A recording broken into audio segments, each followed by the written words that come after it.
A 68-year-old woman named Margaret is standing in her kitchen making her morning coffee. No warning, no pain. Suddenly, the cup slips from her hand. Her left arm doesn't respond. She tries to call her husband, but the words come out broken, scrambled. One side of her face begins to droop. She's having a stroke. But here's the part almost no one talks about. Before the ambulance even turned onto her street, Margaret did something shockingly simple. Something so counterintuitive that the ER physician later told her family it likely prevented permanent brain damage. She didn't take medication. She didn't attempt CPR. She didn't panic. She changed her body position and controlled her breathing in a very specific way. What Margaret understood, and what most people have never been told, is that your body has a built-in emergency survival system. When activated correctly, it can help keep blood flowing to your brain when every second is critical. And in the next few minutes, I'm going to show you exactly what she did. Because here's a sobering reality. Every 40 seconds, someone in the United States suffers a stroke. But what rarely gets discussed is this. The first 3 minutes before paramedics arrive, before the hospital, before drugs or scans often determine whether a person recovers or lives with lifelong disability. Those first 3 minutes carry far more power than most people realize. Today I'm going to break down 2 things every adult over 60 must understand. First, the early warning signals your body sends seconds before a stroke fully takes hold. And second, the scientifically validated positioning and breathing method shown to help preserve brain blood flow while emergency help is on the way. This isn't folklore. This isn't internet advice. This comes from modern neurological and cardiovascular research, and it's something anyone can learn right now. But before we get to the technique, you need to understand what's actually happening inside your brain during a stroke. Most people imagine a stroke as sudden collapse, lights out, instant catastrophe. That's not how it usually begins. A stroke often starts quietly, subtly, almost politely. Think of your brain like a vast city at night, millions of lights, all powered by a constant flow of electricity. Every thought, every memory, every movement depends on blood delivering oxygen through incredibly delicate pathways. Now imagine one of those pathways becomes blocked just for seconds. A small part of that city goes dark. Sometimes the lights come back on. That's what doctors call a transient ischemic attack, or TIA, often dismissed as a min-stroke, but there is nothing mini about it. A TIA is your brain pulling the fire alarm, warning that a major stroke may be moments away. And this is where the real danger lies.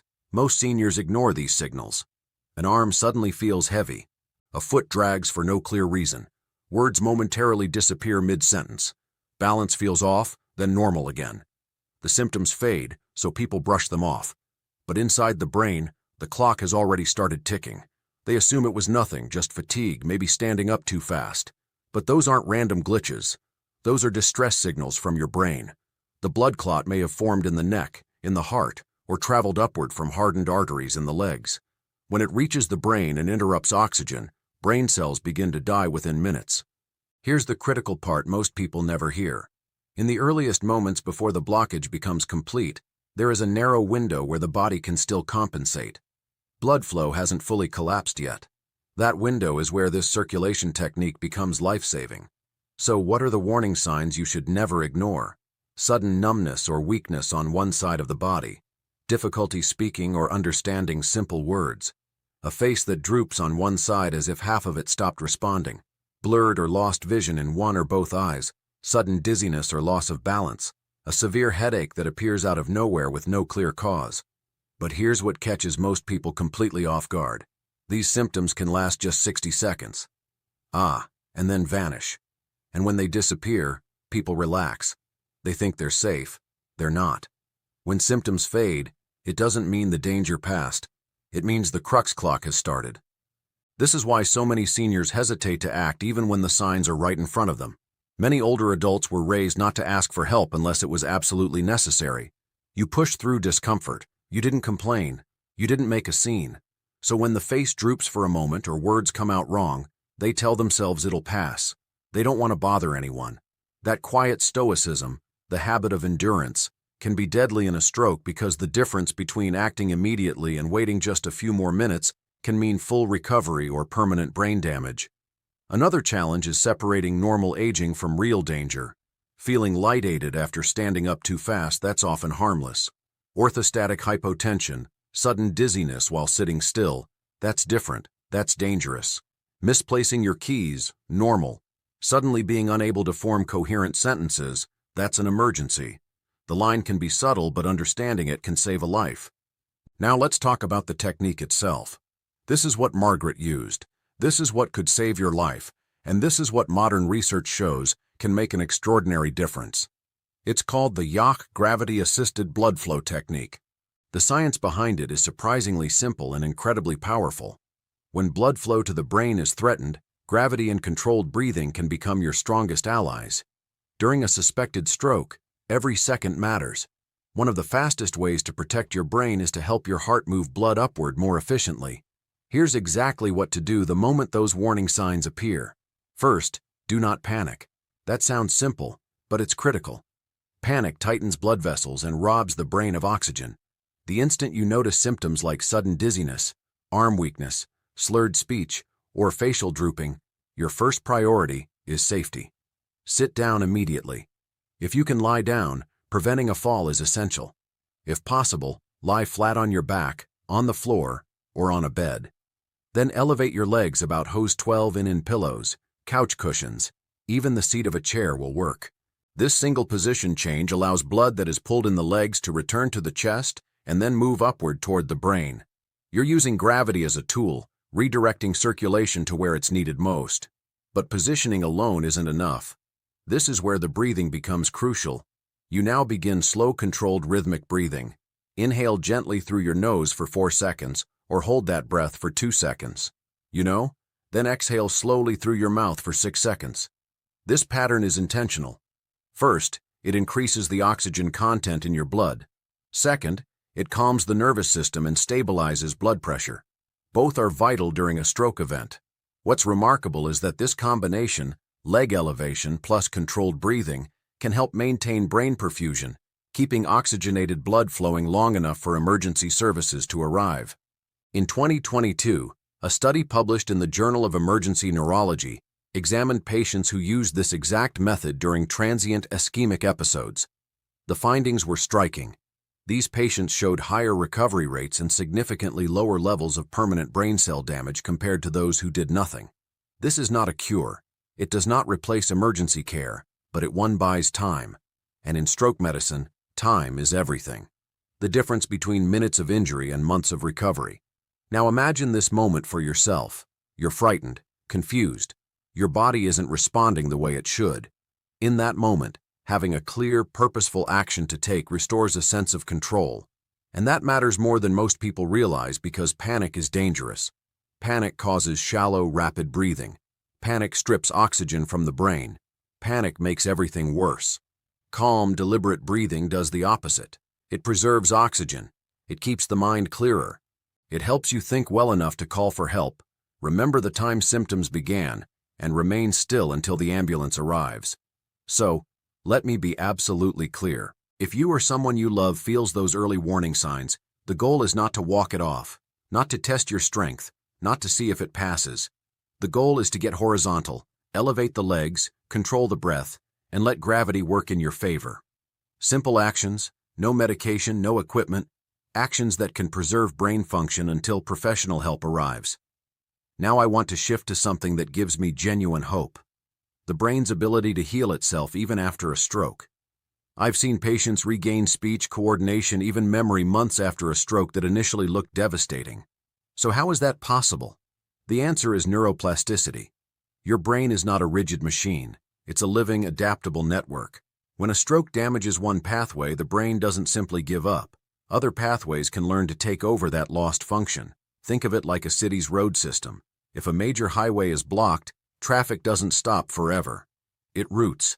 Side streets become main roads. With time and repetition, those new routes become permanent. Your brain works the same way. But here's the key detail most people miss. That rebuilding process starts early.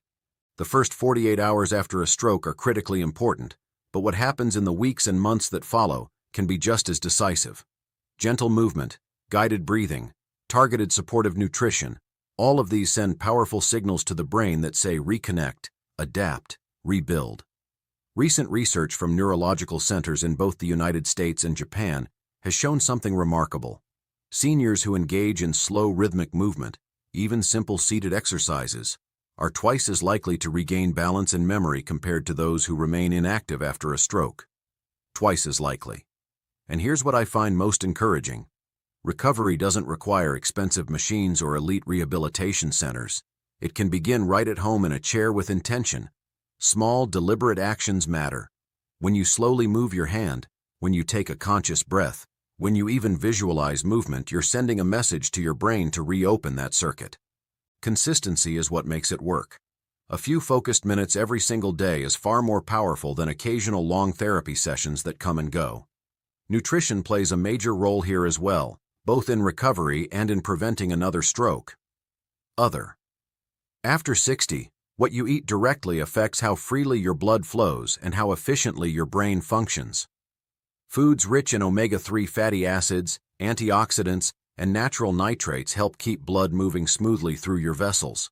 Salmon, leafy greens, beets, berries, even modest amounts of dark chocolate. In 2023, a large Harvard study found that seniors following a Mediterranean-style eating pattern had a 30% lower risk of stroke recurrence in over 5 years. That's not a minor improvement. That's a fundamentally different future. Recovery isn't just about therapy sessions. It's about how you fuel your body, how deeply you rest, and how gently but consistently you move. And that changes how we think about what's possible. It's never too late to rebuild. Never too late to retrain your body to respond faster, heal smarter, and protect your future. Recovery isn't magic. It isn't luck. It's biology. Guided by patience and consistent action. Now let's shift from recovery to prevention. For those of you listening who have never had a stroke, the real question becomes this. What daily habits keep the brain protected long before danger appears? The answer begins with one word: circulation. When blood moves freely, the brain thrives. When blood flow becomes sluggish or restricted, damage starts quietly, often years before symptoms ever show up. The most powerful habit I teach is something I call a morning activation, getting blood moving within minutes of waking. Here's a simple 3-minute morning reset that can make a measurable difference the moment you wake up before you even sit on the edge of your bed. Take 3 slow, deep breaths, fully expanding your lungs and oxygenating your blood. Then begin gently pumping your calves by lifting your heels and toes in a steady rhythm for about 1 minute. This activates the soleus muscle AC, often called the body's second heart, because it helps push blood upward from the legs back toward the heart and brain. Next, slowly rotate your shoulders and neck unhurried, as if you're easing your body into the day. These movements sound almost too simple to matter, but research shows seniors who perform low-intensity movement immediately after waking reduce morning blood pressure spikes and improve brain blood flow by nearly 20%. No equipment, no gym, no strain, just awareness and motion. Your brain responds to rhythm, calf pumping, deep breathing, gentle stretching. Each one signals your cardiovascular system to deliver oxygen where it's needed most. And when you pair this with hydration, drinking a glass of water before your coffee, you give your blood the best possible start to the day. A long-term study from Japan followed seniors for 5 years and found that those who practiced short morning circulation routines consistently scored higher on memory testing than those who didn't. That's not coincidence. Longevity and mental sharpness aren't built in hospitals. They're built through daily rituals, small actions repeated over time. And it doesn't stop with movement. Sleep quality matters. Emotional calm matters. Stress management matters. Chronic stress constricts blood vessels. But laughter, gratitude, and social connection do the opposite. They help vessels relax and open. Even simple pleasures, walking in sunlight, listening to music you love, spending time with people who bring you peace, stimulate nitric oxide, adds a molecule that keeps arteries flexible and responsive. And flexible arteries are exactly what the brain depends on for long-term protection. This creates a powerful shift in how we think about medicine. Not something you reach for only when you're sick, but something woven into daily life. Something you practice quietly, consistently, without fear. The secret to a stroke-resistant brain isn't perfection, it's crack consistency. Or when you give your brain fresh blood, steady oxygen, and emotional calm every single day, you don't just lower stroke risk, you sharpen mental focus, you stabilize mood, You slow the aging process itself. Let's return to where we began with Margaret. When her symptoms struck that morning, she didn't freeze. She didn't panic. She remembered what she had learned. She sat down. She lay flat. She elevated her legs on a pillow. She began slow, controlled breathing, calm, deliberate while her husband called for help. By the time paramedics entered the house, her speech had already begun to return. Later, the ER physician told her family that her response likely prevented permanent brain injury. That's the power of preparation. Knowledge transforms panic into purpose. Purposeful action preserves brain tissue. And this is the point I want to be absolutely clear about. This is not about living in fear of a stroke. It's about living with readiness. Readiness gives you power.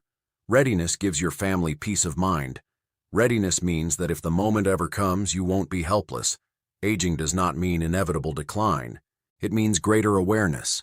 You can strengthen circulation, train reflexes, nourish your brain with every breath, every step, every meal. So remember this one clear line you can hold on to if seconds ever matter. When blood flow slows, don't panic. Lie down. Elevate your legs. Breathe slowly. Let gravity help you. Simple, clear, potentially life-saving. Because health isn't about avoiding every crisis life may bring.